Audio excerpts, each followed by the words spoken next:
Bonjour à tous et bienvenue sur la chaîne Memento Magicae. Aujourd'hui, on va s'intéresser aux diverses techniques de charge. Alors, pour moi, ça fait vraiment partie des basiques, la charge.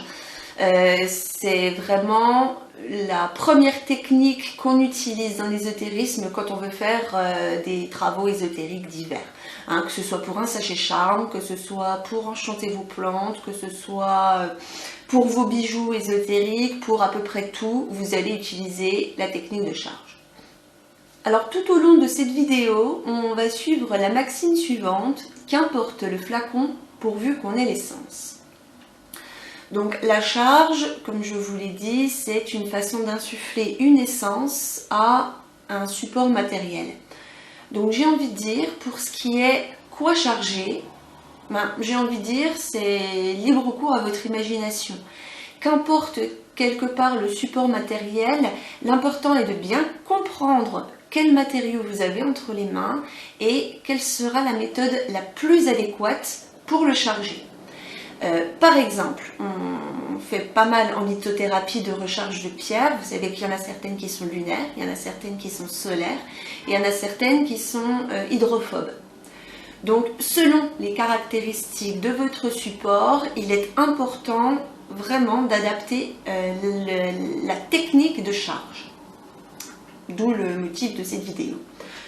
Donc, tout d'abord, je dirais qu'au niveau de la charge, il y en a deux principales. Il y a les charges qui sont temporaires et les charges qui sont permanentes.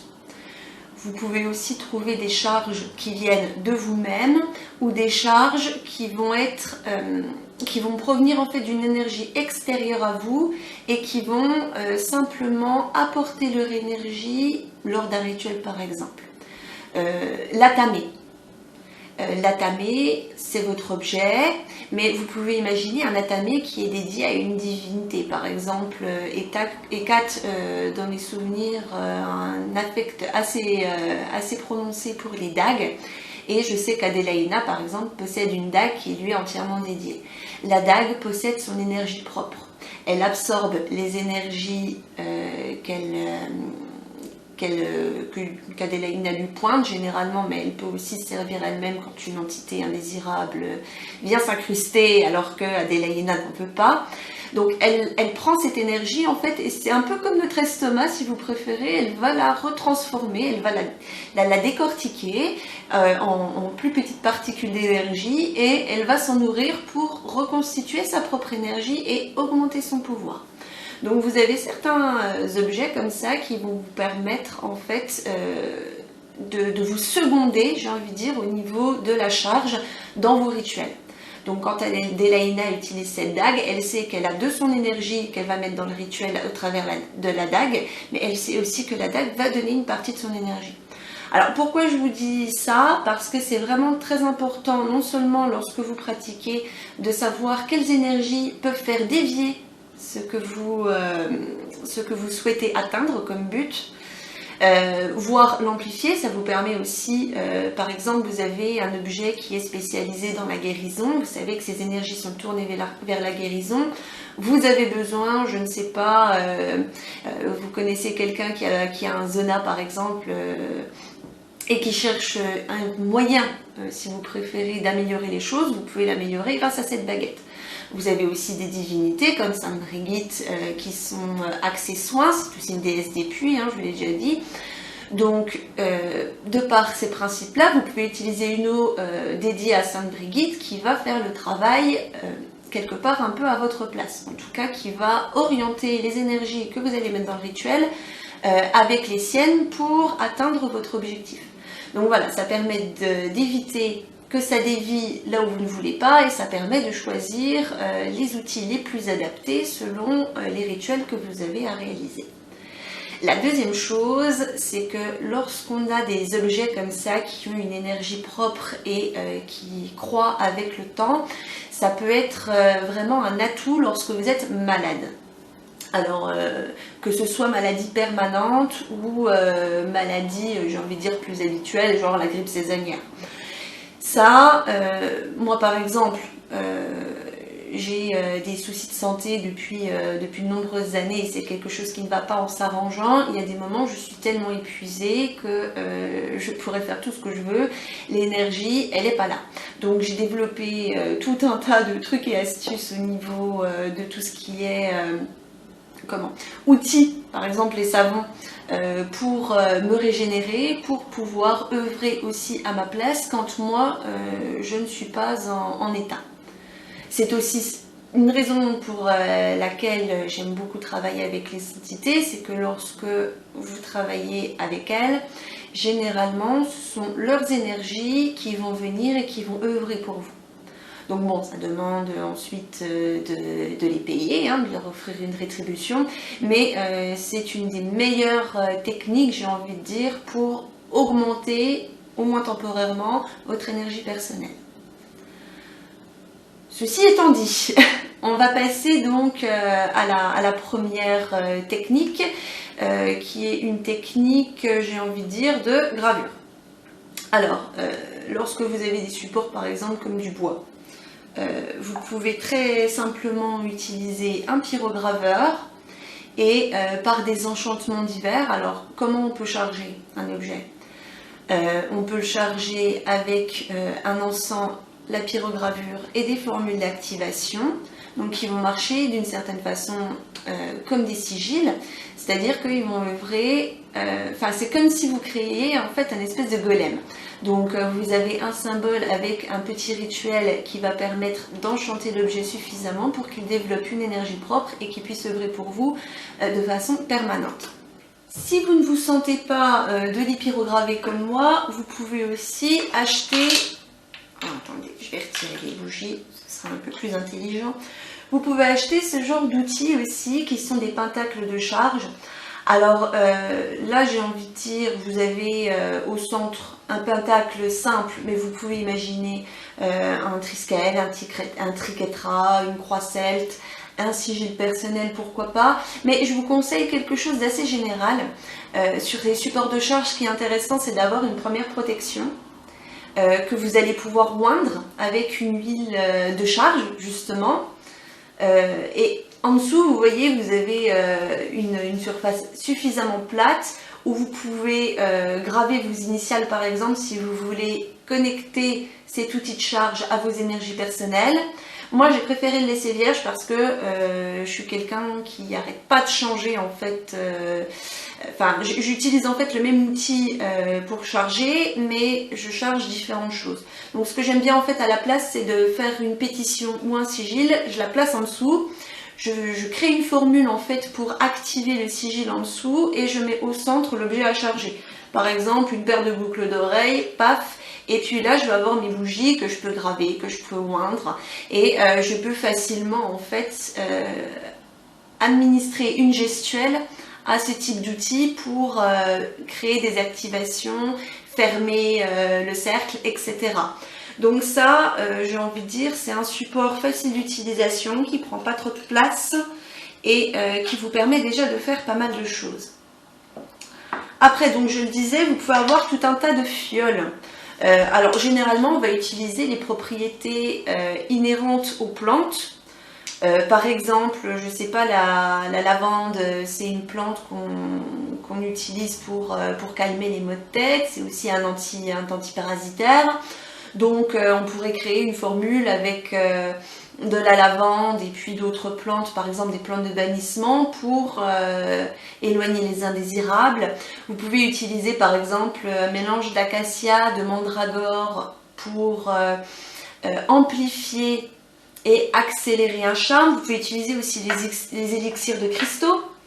Vous pouvez même faire des figures géométriques. Au lieu d'avoir un cercle comme ça, vous le créez, mais avec par exemple des cristaux de roche, qui va vous permettre donc d'amplifier l'énergie qui est inhérente à votre objet de départ. Vous allez pouvoir également justement prendre des bijoux et les placer au centre, les porter sur vous, pardon. Les charger et puis quand vous en avez besoin, vous les portez sur vous et ça libère une charge qui va venir se mêler à vos énergies propres. Alors bien sûr, toutes ces techniques de charge permanente nécessitent qu'au préalable, vous leur ayez insufflé de votre charge. Alors, je vais vous montrer comment moi je fais. Je passe par une visualisation, ce qu'on appelle, je crois, une visualisation créatrice. Alors, donc, je vais prendre mes mains, je vais me concentrer dessus pour créer une boule d'énergie. Donc, généralement, en fait, je vais faire des va-et-vient comme ça, pour imaginer la sphère petit à petit. Et dès que je sens déjà que le courant d'air est chaud, je me concentre donc sur cette énergie pure qui vient de moi. Parce que j'imagine vraiment que de tout mon corps, de l'énergie vient jusque dans mes mains. Donc une fois que je l'ai bien condensé dans mes mains, je vais prendre le contenant, par exemple cette tasse de thé. Je vais maintenir l'énergie au-dessus et petit à petit, en fait, je vais venir la placer et j'imagine à ce moment-là que l'objet que je vais me mettre à toucher va absorber cette énergie et que cette énergie va le nourrir pour qu'il puisse à son tour en dégager, en diffuser et je vais utiliser en complément un sigil si je veux lui donner vie en quelque sorte. On va voir un petit peu comment charger les plantes parce que quelque part les plantes c'est aussi la base. Donc les plantes, elles ont des propriétés de base, des caractéristiques et en fait, vous allez exploiter la caractéristique qui vous intéresse sur la plante donnée afin de l'amplifier. Le but de la charge d'une plante n'est pas de lui conférer des propriétés qu'elle ne possède pas de base, mais de reprendre son don, son particularisme et de l'amplifier suffisamment en fait pour qu'il vienne prendre toute la plante et que l'énergie qui est recélée à l'intérieur ne soit plus remplie qu'avec cela. Donc par exemple pour le mimosa, vous voyez on est sur une plante solaire, mais ça peut être aussi une plante affiliée au féminin comme au masculin, puisque c'est une plante androgyne. L'arbre a un côté imputrescible, donc ce qui signifie que quand on veut un travail justement d'assainissement, etc., le mimosa peut être pas mal, d'autant que son parfum en plus donne ce côté bien-être. Donc on est bien sur ces énergies-là. Mettons que je veuille l'accès solaire. Je vais prendre ma plante, je vais la prendre dans mes mains et je vais commencer à lui prononcer une formule qui va lui indiquer comment elle doit se comporter. C'est ce que j'appelle moi le paramétrage. Donc vraiment, on va essayer de sentir l'énergie solaire de la plante et on va lui dire par exemple, je sais pas moi, mimosa à l'aspect de miel, je t'exorcise et je te consacre séant aux énergies solaires, que ton jaune qui sommeille éveille les rayons du soleil, quelque chose comme ça. Enfin voilà, c'est une formule à travailler, mais on commence comme ça et ensuite en fait on va la laisser sur un pentacle, donc par exemple quelque chose comme ça qui va permettre justement de créer, alors souvent c'est un cercle, ça c'est important avec un symbole au centre, qui va permettre justement de condenser les énergies au même endroit et donc de confiner la plante. Vous pouvez aussi la placer dans votre chaudron pour qu'elle macère littéralement et ensuite donc mettre la plante en pot. Vous pouvez y mettre sur ce pot des glyphes de scellement par exemple qui vont permettre de garder en fait les énergies à l'intérieur. Vous pouvez aussi utiliser des boîtes. Alors qu'est-ce que j'appelle les boîtes? C'est des boîtes où vous allez mettre en fait deux miroirs. Les deux miroirs vont se répondre et vous savez que le miroir reflète et notamment quand vous utilisez, alors je ne sais plus si c'est les concaves ou les convexes, les miroirs grossissants, justement ça fait plus gros que ce qu'on croit. Et bien ça c'est une symbolique que vous allez utiliser sur votre boîte. Pareil, vous allez expliquer à votre boîte ce qu'elle doit faire, vous la programmez. Et vous pouvez placer n'importe quel objet dedans et en fait ça va amplifier les propriétés de l'objet en question. Donc par exemple pour une plante telle que le mimosa, on va dire mimosa, je veux que tu représentes le soleil, je laisse tes énergies croître dans cette boîte, je sais pas, un cycle solaire, un cycle lunaire selon le travail que vous voulez faire. Vous refermez la boîte, vous laissez tranquillement les énergies, donc la plante se refléter dans les deux miroirs, ce qui vont accroître son énergie. Ensuite, vous pouvez l'utiliser. Donc ça, c'est une technique pareil qui n'est pas très difficile à faire. Par contre, les boîtes, il faut soit les réaliser vous-même, soit les acheter. Quand vous les achetez, j'ai pas trouvé d'endroit où c'était à des prix abordables, on va dire. Alors peut-être que j'ai pas fait tous les sites, hein, donc peut-être que ça existe, mais j'en ai pas trouvé en tout cas. Mais vous pouvez facilement les créer vous-même, hein. Il suffit d'acheter une boîte au bois dans le commerce, vous la passez un petit coup à la sauge ou alors au Palo Santo par exemple pour purifier la boîte histoire de retirer toutes les énergies parasites. Et ensuite vous achetez deux miroirs concaves, vous les mettez à l'intérieur et puis ça fait le travail. En sachant que, encore une fois, vous pouvez utiliser des eaux, des huiles spécifiques pour augmenter en fait les énergies du miroir. Alors dans ce cas-ci, je vous conseille d'utiliser des plantes qui ne soient pas toxiques pour pas que éventuellement, par exemple, surtout si c'est une huile, que l'huile vienne s'imprégner dans la plante et vienne gâcher, on va dire, votre travail. Mais par exemple, vous voyez une eau lavande armoise, c'est de l'eau, une infusion de deux plantes comestibles, une petite pointe de vodka histoire de maintenir le mélange proprement. Ce que j'aime bien charger aussi, ce sont les savons. Alors celui-ci en plus, il a fait l'objet de plusieurs techniques de charge. C'est-à-dire que la première, quand je l'ai cuisiné, j'étais au-dessus et j'étais en train de me concentrer justement pour lier mon énergie à ce savon. Je l'ai dédié bannissement avec des plantes qui avaient été chargées. Alors, je me suis foirée sur la couleur, hein, lamentablement. À la base, c'était censé être tout noir, mais vous voyez, le noir n'a pas fait ce que je voulais faire, hein, c'est resté un espèce de gris. Mais à l'intérieur, j'y ai mis en fait une croix en cire noire, qui est une cire que j'ai fait en fait bénir sur l'autel de la Santa pour le bannissement. J'en ai plusieurs comme ça si vous préférez, et puis quand j'ai besoin de faire du bannissement, je prends ces croix-là et je les intègre direct ou je les fais refondre pour sceller des choses. Enfin bref, voilà, pareil, ça c'est une technique de précharge et puis ensuite c'est du charme prêt à l'emploi.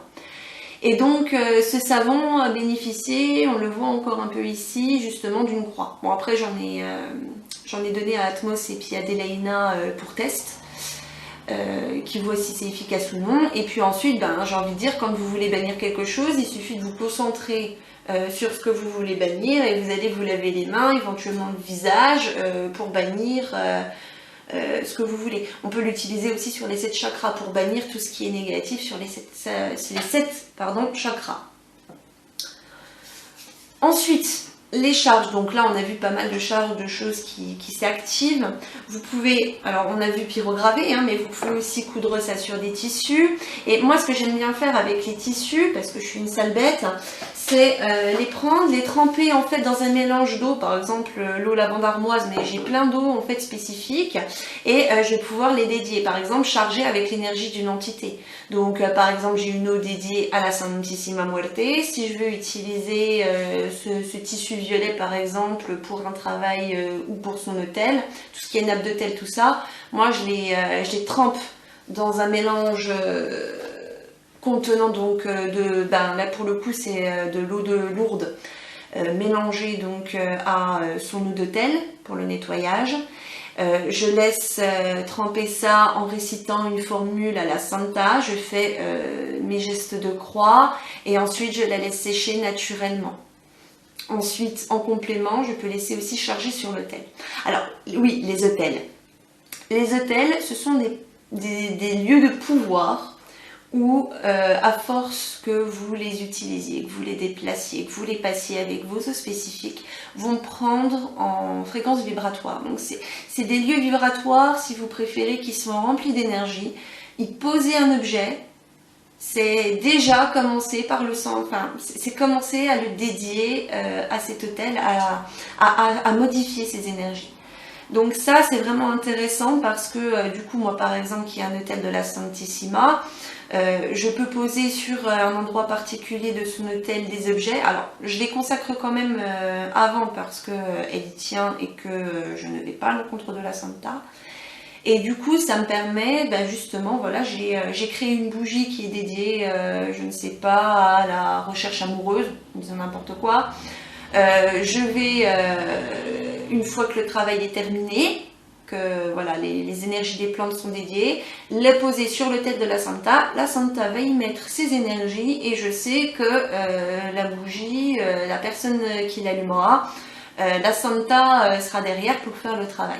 Voilà, donc c'est vraiment l'autel, une façon, j'ai envie de dire, facile de laisser charger des choses qui ont besoin de macérer ou qui ont besoin de l'appui d'entités facilement. Vous pouvez aussi avoir un hôtel bourré de vos propres énergies. Par exemple, il y en a qui ont des hôtels qui ne sont pas dédiés aux entités, mais des hôtels de travail. En quel cas, ce sont des hôtels de charge. Donc il suffit de protéger votre zone des énergies parasites qui pourraient être attirées par les travaux que vous faites. J'ai envie de dire un simple cercle avec de la poudre de cascaria par exemple suffirait et vous pouvez faire charger les choses. Vous pouvez aussi utiliser les astres. Vous pouvez faire par exemple pour l'été, moi qui aime bien l'été, je fais souvent des thés solaires quand il s'agit de guérison ou de thé psychique. Donc je vais faire ma tasse de thé, elle est chaude et je vais la laisser baigner plusieurs heures en fait à la chaleur du soleil afin en fait que son énergie vienne s'imprégner dedans. Alors pour la lune, je fais la même chose, sauf que j'ai tendance à chanter aussi au début du travail et quand je veux renouveler, si vous préférez, par exemple, je sais pas, j'ai cette carafe d'eau là que je veux faire de l'eau lunaire, je vais venir tourner comme ça en chantant pour apporter encore une fois mes énergies. Le chant, j'ai mes vibrations et pendant que je chante, j'imagine que mes vibrations viennent pénétrer la matière, si vous préférez, pour être emprisonnées dedans. Et ça, c'est pareil, ça vous permet d'apporter une charge supplémentaire à tous vos travaux de potions, notamment.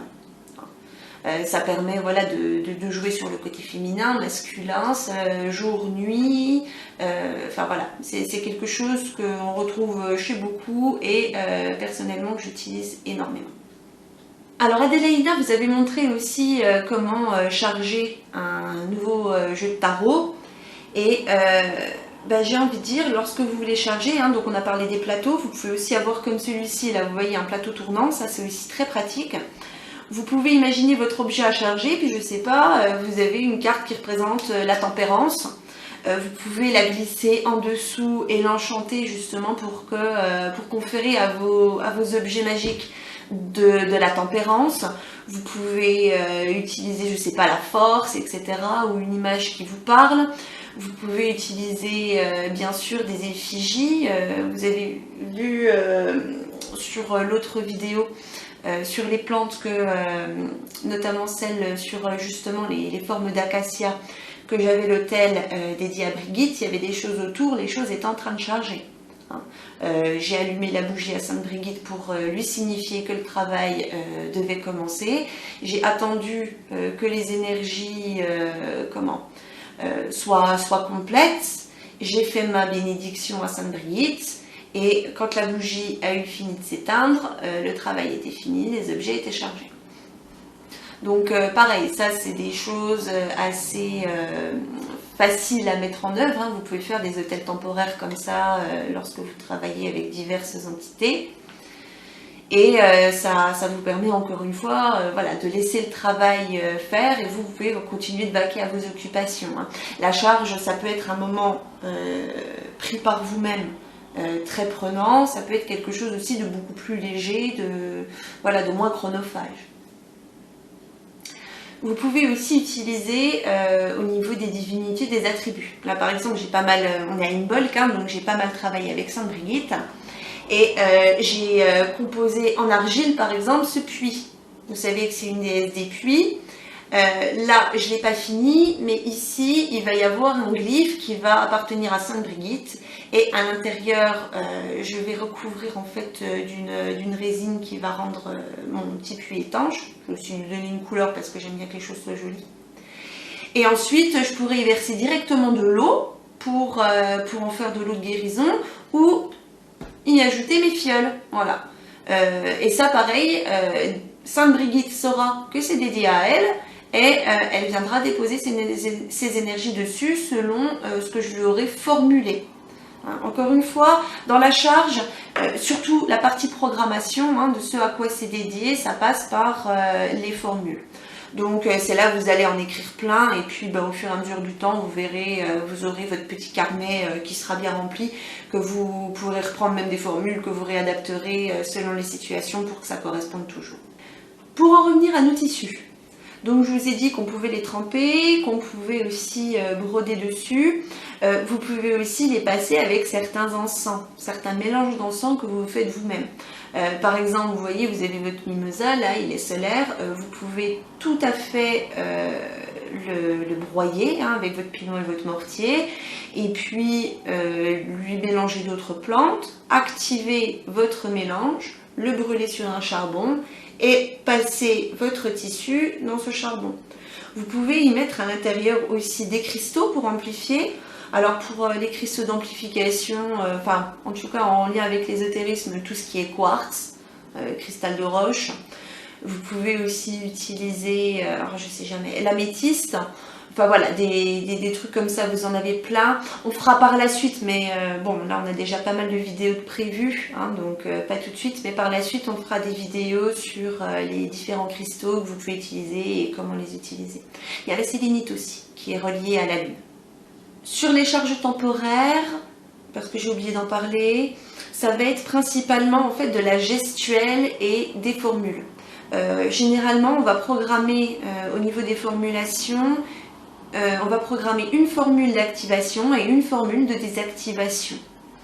Vous allez aussi pouvoir, au niveau de la gestuelle, vous faire plaisir, parce que vous pouvez faire donc de simples signes de croix. Moi, je sais aussi que j'ai des postures en fait qui me permettent d'augmenter mon énergie d'une certaine façon, et ensuite je viens toucher un objet, par exemple pour un miroir, voilà. Comme ça je le relie en fait aux énergies terrestres. Si je veux que ce soit aux énergies du ciel, je vais me mettre à l'envers. Pareil, je vais imaginer en fait que mes deux mains jointes, un rayon en fait vienne entre mes deux mains, et quand je lâche ma main comme ça petit à petit, j'imagine avoir pris ce rayon dans ma main. Et donc c'est avec ça que je vais venir frapper ma carte, mon miroir, etc. Au niveau des bijoux, juste sommairement, vous pouvez utiliser des breloques qui vont être des symboles. Les symboles sont chargés en eux-mêmes, donc il vous suffit de les amplifier, encore une fois, avec une eau spécifique, un encens, quelque chose, ce que vous voulez. Vous pouvez même les charger dans votre main, celle-là, il n'y a pas de souci. Vous pouvez aussi jouer sur les matières. Par exemple, ici, vous avez du bois de santal et du jade de Malaisie, agrémenté d'une feuille et puis des perles tibétaines. Donc ça, c'est pour se lier à l'élément air. Voilà. Vous en avez un, par exemple, ici, qui est pour se relier aux énergies celtes. Celui-là, je l'ai spécialisé méditation. Vous voyez, vous avez une fleur de lotus et là, c'est du cristal, c'est du quartz fumé. Du quartz rose fumé. Donc ensuite, j'ai envie de dire, là, c'est encore une fois votre créativité qui parle, et puis selon vos besoins. L'important, de toute façon, pour une charge, c'est de bien comprendre quel est votre besoin et comment le matérialiser de la meilleure façon. Alors, pour tout ce qui est bijoux, et puis pour tout ce qui est bougies, il y a des vidéos qui sont prévues pour vous montrer, par exemple, comment graver des bougies pour justement les charger. Et sur les bijoux, ce sera pareil, une vidéo que je ferai avec Adélaïna. Donc, comme elle n'est pas là aujourd'hui, je vous ferai ça ultérieurement, quand elle viendra. Et puis, pour le reste, je pense que c'est déjà pas mal. Alors, je vais clore ici cette vidéo. Le sujet n'est pas fini, mais déjà, il faut que vous puissiez expérimenter. Et puis, c'est aussi une façon de présenter les choses pour les débutants. Donc, on y va tranquille. J'espère que ça vous aura plu. N'hésitez pas à commenter, liker, partager la vidéo, à vous abonner à notre chaîne, ça nous fait plaisir. Et puis on va se retrouver bientôt pour une nouvelle vidéo, et même je dirais pour un premier live. Alors je pensais faire ça courant mai, disons le 15 mai par exemple, parce que là je suis en train de déménager donc c'est un petit peu compliqué, mais courant mai faire une vidéo qui sera un live en fait sur YouTube. Et puis bah, je vous laisse, je ferai une petite enquête pour voir quel sujet vous voulez qu'on aborde, Adélaïna et moi, dans cette vidéo.